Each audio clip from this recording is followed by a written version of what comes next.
What's up, Gov? How you doing, man? Gov. What's going on? How y'all doing? Hey, man, we're doing well, man. We just we were filibustering before you came on. I hope I didn't prattle on too long to delay your armored motorcade, sir. Well, welcome to my world. I have to deal with filibusters. Things running long, exactly. all right. Well, we're gonna get you ready for these games. We got 5 games for you to pick, and we'll start off with the Saturday game. We got 5:00 Saturday morning. Saturday afternoon is going to be the Eagles taking on the Washington Commanders. Who you take? Yeah, I think the Eagles are gonna win this one. I'm actually not sold on the Eagles actually going very far right now, unless we see some really change in these next couple weeks. I think that the Eagles are having some very real problems in the locker room.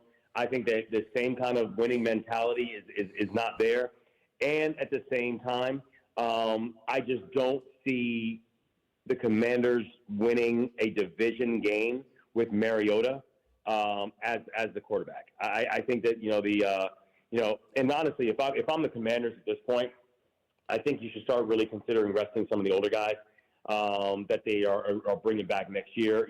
Some of the folks like Terry, et cetera. So I just think that this is going to be a tough game for the Commanders to pull off, even though they're at home. All right. Well, got 8:00 game coming up after that. You got the Packers and the Bears going against each other, which is always a heated rivalry. Michael Parsons won't be there, so how you see that one going? It's interesting because it's always a heated rivalry, but this is the first year that this actually is a game that people are actually paying attention to, because it's either the Bears or the Packers have just sucked for the past decade.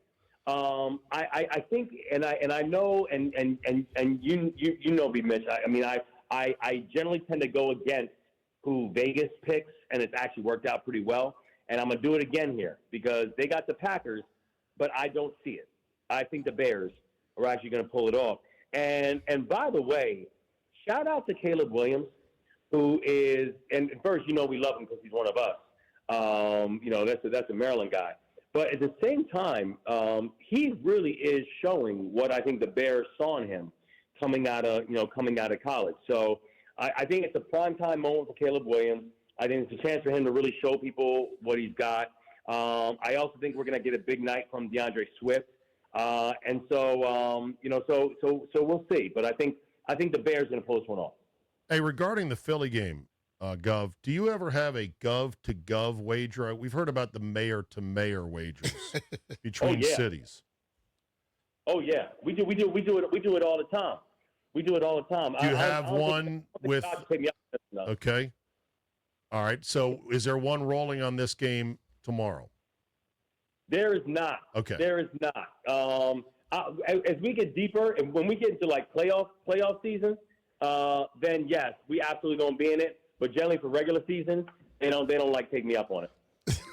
I'm thinking about maybe, the winner annexes a small border town between Maryland and Pennsylvania. Like, this would be kind of a cool thing. I don't know exactly what town. I'm on Google Maps right now. I'll pick one that's on the border, and we can play for it every year. Well, I tell you, I've already told the mayor of D.C. I was like, listen, even if the Commanders go back to D.C., if the whole statehood thing don't work out, we can just make y'all the biggest city in Maryland, and the Commanders technically stay in Maryland. There you go. Okay. I don't know if Emmitsburg would want to be played for up there off of 15, but Woodland Heights, which is down the road, we could probably put that one in play. The battle for Emmitsburg doesn't quite have a NFL ring to it. Right. Well, and of course, that's under your purview. We could pluck a city from just on the other side. We could play for Blue Ridge Summit, which is in Maryland. So either way, we'll figure it out. All right, what other games? All right, let's go to Jags Broncos Sunday at 4:00. Yo, so first of all, can we talk about Trevor Lawrence for a second? Uh-huh. That was crazy, the type of number. Trevor Lawrence was putting up Tecmo Bowl numbers. Yeah. last week. I mean, it was actually nuts. It was also the Jets, just so you know. But and so that's the point I was about to get to. Mm-hmm. But let's remember who he played against. He's now going against one of the best rush defenses in the entire NFL. And so Trevor Lawrence played out of his mind, and he is going to see nothing like that this week. And so, the Broncos, they beat the Packers and the Chiefs in the last couple of weeks. I called that one, by the way, called that upset. And so I think the Broncos keep the winning streak going. But the Jaguars, listen, the Jaguars they're not to be slept on. They're making me a believer that they actually have a good young core going forward, but I don't see them beating the Broncos this week. Yeah, they're traveling to Mile High, and it normally affects people over there. 4:25 on Sunday, we got the Steelers versus the Lions. So I try not to pick teams who I hope win. Like, I try not to be emotional on this, but I actually think this is something where my hope and the actual game result is going to align, where I actually think the Lions are going to beat the Steelers. The Lions are deeply inconsistent, and I think we just continue seeing that every single week. And as you know, like, I stopped betting for the Lions because every time I bet with y'all that the Lions would win, they lose. And so I just stopped betting with them. So I'm going to violate my own internal rule and say the Lions are going to win. First of all, they're at home, and I don't see how the Lions don't win a game at home. And I definitely don't think they're going to lose back-to-back games after actually it was a really tough loss against the Rams. So I think I'm going with the Lions on this one. All right, got the Lions in last game.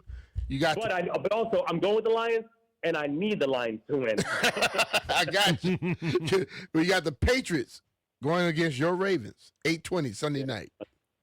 See, this is part of the reason why I need the Lions to win. Because in order for the Ravens, two things need to happen for the Ravens to make it into the postseason. We've got to make sure we win out, and we need a little help. So I think the Lions are going to give us a little help this week, but the Ravens better show up. And, the thing that, if you look at this Patriots team, the Patriots have not lost back-to-back games all season. Mm-hmm. This Patriots team is showing that even when they lose, they come back with a vengeance the week after. The thing that I am hoping for, though, is that the Patriots now have to lick their wounds in Baltimore. And Baltimore, even though we have not played that way this year, I think we're 500 at home this year. Baltimore historically is a tough place to play. And so I think that when you look at the Ravens' run defense, which I think the Patriots have not seen the type of run defense that we potentially could have, I think that the Ravens absolutely have something to play for. Not to mention the fact that I think John Harbaugh knows he's coaching for his job right now. So I think that the Ravens pull this one off because I think they understand what's at stake, and I think the coaching staff understands what's at stake too. All right, well, we got the Broncos, we got the Bears, the Lions, the Eagles, and the Ravens. So, and JP wanted me to remind you, last week the only two games you lost were the Bengals and the Giants. I know. Don't remind me. Oh boy. That's so crazy when you think about it. That was the first time since I've been picking with y'all in 2 years that I picked both the Ravens and the Commanders to lose. And they both won. First time ever I picked both of them to lose. So shame on me. All right, so you're sitting 34-31 on the year right now. We'll see how that you got. I'll name you 5 picks. We'll see how it goes this week, man. Good luck to you. Thank you so much. Talk to y'all soon. All right, guys. Talk to you later, man. Be cool.